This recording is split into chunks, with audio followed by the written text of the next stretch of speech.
brand in Europe, and now people from Asia are after us. And I don't know if you can attribute it to just that, but it didn't hurt.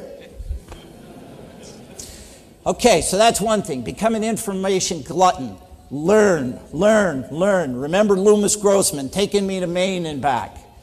Number 2, become a network maniac. Now, I know you know this intuitively. You know, at the end of every year, I critique myself. And one of the things I used to say to myself is, you're a crummy networker. You know, I'm an outgoing person, but I'm not good at changing business cards and following up with people and so forth and so on. Until about 10 years ago, I learned an important lesson. Another story. Again, I'm keeping my eye on the clock here. I had networked a little bit with a guy named Eric. Eric, I knew was some kind of businessman in New York City, and I didn't quite know exactly what he did, but I knew he was some kind of important guy.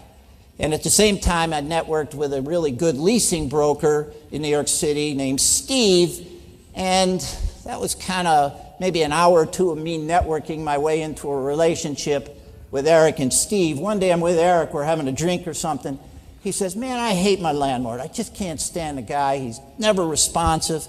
I said, oh, well, you want to talk to my... I don't do brokerage in New York City, so I didn't try to run with it myself. I said, but do you want to talk to my friend Steve?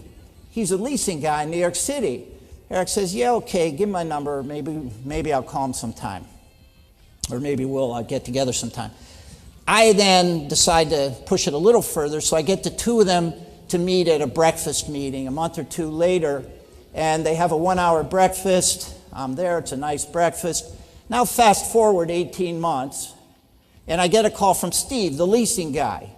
And he said, hey, Jim, you know, we ended up representing Eric. I want to thank you. And you know, we also ended up moving his company. And you're entitled to a 15% referral fee for putting us together at this 1-hour breakfast. And I said, oh, great. And I'm thinking, hey, 20 grand, 30 grand, $750,000 referral fee. Was one. I know, I'm excited too. I can't tell that story enough, I tell you. $750,000 breakfast is how I think about it. Why? Because I networked. Two guys together, I put them in the same room, and they did a big deal. You know, now Steve made he made a $5 million commission. 15% was mine. Yeah. It was a big deal. It turned out to be a big deal. Turned out Eric ran a big company, and it's all good. Network. Become a network maniac. You shouldn't leave this room, none of you, without making sure you know everybody else at your table. Maybe you already do. But again, you never know. You never know. My overall thinking on business in general, but particularly in tough times, you never know when doing the right things is going to intersect with what the cosmos has working that day.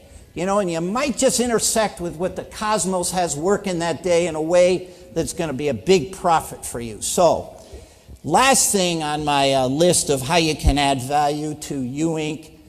is you got to be ready and be prepared for the difficulties ahead. I believe, Mark and I may or may not agree on this, I believe the next year, 2 or 3 is going to be really tough, especially for those of you in the brokerage world. I think it's going to be trying. I'm going to